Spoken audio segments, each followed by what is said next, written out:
intérieure. Épictète, un ancien esclave devenu maître de la philosophie stoïcienne. Il a enseigné que nous devons nous concentrer uniquement sur ce que nous pouvons contrôler.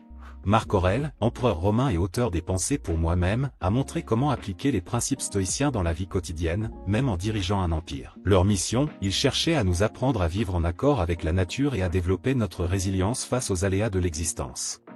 2. Les œuvres incontournables des stoïciens, des trésors de sagesse. Les œuvres stoïciennes sont riches en enseignements pratiques pour l'équilibre émotionnel et sentimental. Quelques livres clés à connaître. Les Pensées de Marc Aurèle. Écrites comme un journal personnel, ces réflexions abordent des thèmes comme la patience, l'humilité, et l'importance de vivre dans le moment présent.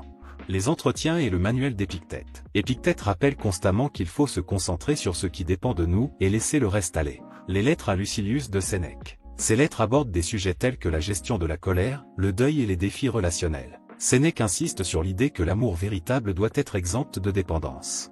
Fragments et témoignages de Zénon. Bien que peu de ses écrits aient survécu, Zénon a jeté les bases de la philosophie stoïcienne en mettant l'accent sur le contrôle de soi. Si vous traversez une période émotionnellement difficile, ouvrez les Pensées de Marc Aurèle et trouvez des passages comme « Tu as le pouvoir sur ton esprit, pas sur les événements extérieurs ». Réalise cela, et tu trouveras la force.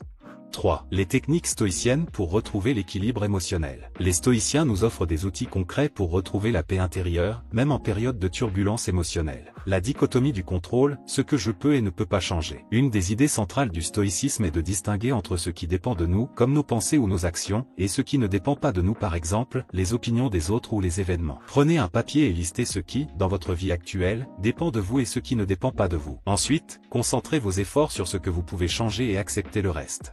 La visualisation négative, prévoir les difficultés pour mieux les affronter. Les stoïciens recommandaient d'imaginer régulièrement les pires scénarios possibles pour mieux les accepter. Avant un rendez-vous amoureux important, imaginez qu'il pourrait mal se passer, mais rappelez-vous que votre valeur ne dépend pas de ce moment. Journal stoïcien, réfléchir à ses émotions chaque jour. Marc Aurèle écrivait chaque soir pour analyser ses pensées et ses actions. Cela permet de mieux comprendre ses émotions et d'y répondre avec calme. Le soir, écrivez dans un journal. Quelles émotions ai-je ressenties aujourd'hui? Étaient-elles justifiées? Comment aurais-je pu mieux réagir?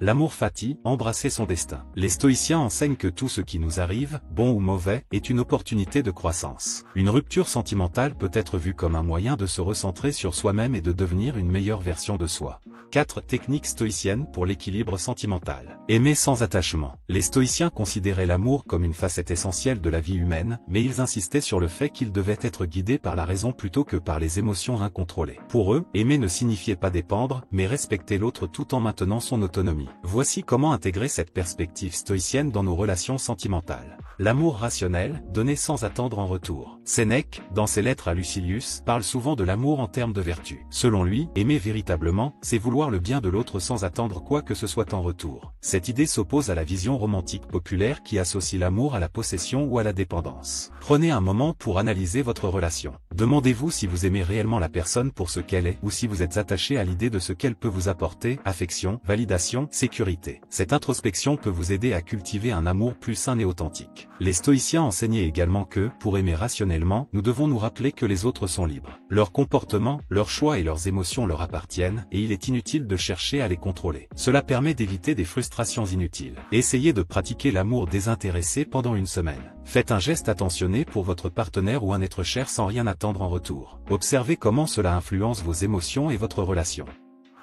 L'acceptation de l'impermanence, aimer tout en sachant que rien n'est éternel. Une des grandes leçons stoïciennes est l'acceptation de l'impermanence. Marc Aurèle, dans les Pensées, rappelle que tout ce que nous aimons est temporaire. Cette idée, bien que difficile à accepter, peut nous aider à mieux gérer les pertes ou les séparations. Les stoïciens ne considéraient pas cette vision comme pessimiste, mais plutôt comme une invitation à apprécier chaque moment avec intensité. Si nous savons que l'amour peut être éphémère, nous nous concentrons davantage sur le présent plutôt que de craindre l'avenir ou de regretter le passé. Imaginez que chaque moment passé avec votre partenaire ou vos proches est un cadeau, un instant unique qui ne reviendra peut-être pas. Cette pratique, appelée amor fati, l'amour du destin, vous aide à chérir ce que vous avez sans être obsédé par sa perte. Citation inspirante, ne te chagrine pas de ce que tu perds, réjouis-toi de ce que tu as eu. Marc Aurèle. Cultiver l'indépendance émotionnelle, être complet sans dépendre de l'autre. Pour les stoïciens, la clé d'une relation équilibrée réside dans l'indépendance émotionnelle. Aimer quelqu'un ne doit jamais signifier perdre son individualité ou dépendre de l'autre pour son bonheur. Épictète, dans son manuel, insiste sur le fait que nous sommes responsables de nos propres émotions. Si nous faisons dépendre notre bonheur uniquement d'une autre personne, nous nous exposons à des déséquilibres et des souffrances inutiles. Si vous êtes dans une relation, prenez du temps pour vous-même. Développez vos passions, vos projets personnels et vos amitiés en dehors de votre couple. Cela ne signifie pas négliger l'autre, mais renforcer votre propre résilience émotionnelle. De plus, cette autonomie personnelle enrichit la relation. Lorsque deux personnes s'épanouissent individuellement, elles peuvent mieux s'élever ensemble, sans poids de dépendance. Gérer les conflits avec sagesse, appliquer la maîtrise de soi en amour. Les relations, même les plus harmonieuses, connaissent des désaccords et des conflits. Les stoïciens nous enseignent que la manière dont nous réagissons à ces situations est essentielle. Selon eux, la colère et l'impatience sont des émotions destructrices qui doivent être maîtrisées. Technique pour gérer les conflits. Prenez du recul avant de réagir. Si une dispute éclate, pratiquez une pause mentale. Respirez profondément et réfléchissez à vos mots avant de parler. Marc Aurèle disait, rappelle-toi que ce n'est pas l'événement qui te trouble, mais ton jugement sur lui. Cherchez à comprendre avant de répondre, essayez de comprendre le point de vue de votre partenaire sans le juger. La compréhension mutuelle est la clé d'une résolution pacifique. Utilisez la logique plutôt que l'émotion. Lorsque vous exprimez vos pensées, soyez rationnel et non impulsif. Une communication claire et respectueuse est toujours plus efficace que la colère.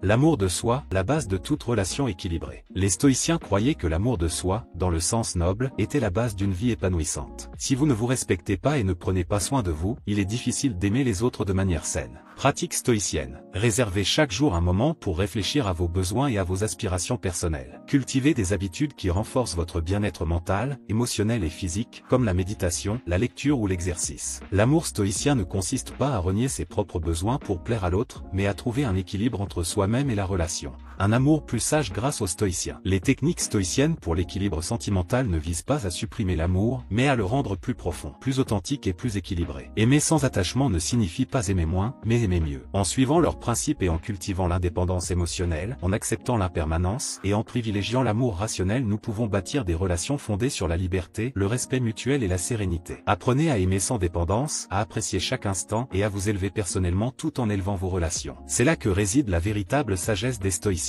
5. Histoires inspirantes. Des vies transformées par le stoïcisme. James Stockdale, un héros stoïcien moderne. Pendant la guerre du Vietnam, le pilote américain James Stockdale a utilisé les principes stoïciens pour survivre à des années de captivité. Il répétait « Je contrôle mes pensées, pas ma situation ». Ryan Holiday, la résurgence moderne du stoïcisme. Auteur de The Daily Stoic, Ryan Holiday a montré comment appliquer le stoïcisme pour réussir dans le monde contemporain.